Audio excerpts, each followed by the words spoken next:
Chapter 3, Hamilton Avenue. Sometimes I get into those thinking moods. I get to thinking about Cuthbert, Georgia, and my mind goes in and around town. Then I'll remember a certain person and something great that he did, or something that he did to draw attention to himself, and I'll say, oh, I remember him. I'm going to do a picture of him. And I do something I know about him. I have to know something about him or I won't do the picture. Every person I do, I got a movie about them in my head. The movie plays, and that starts me putting a character down on paper. I picture which position to put him in, what I want him to be doing, and whether I want him to be looking mean or sorrowful or happy. What do I know this person as?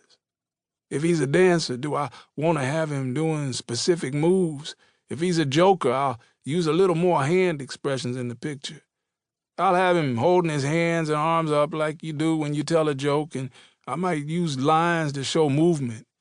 If he's a bad guy, I might put eyebrows on him in a way to make him look mean. I have to remember things about the person. Was he a person that had a lot of movement?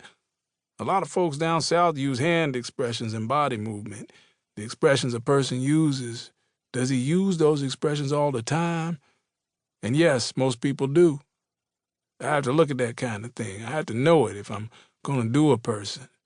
At least I'd like to know it, so when I do a picture, I get it right. The name of Mama's son was John Thomas, J.T. for short. Boy was his nickname. J.T. had a juke joint in Cuthbert. He lived with his wife, Candy Lee, in the back of it. He was a moonshiner and he sold a lot of whiskey. Mama wanted to leave the plantation. She said, boy, I need to get out from here. J.T. took some of his whiskey money and he built Mama a house in town. Me and Mama was still picking cotton.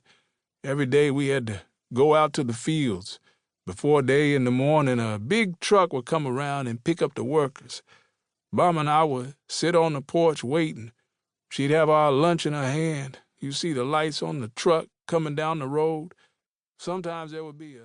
Para seguir escuchando este audiolibro gratuitamente, haz clic en el enlace de la descripción y podrás escucharlo completo sin coste gracias a la prueba de 30 días de Audible.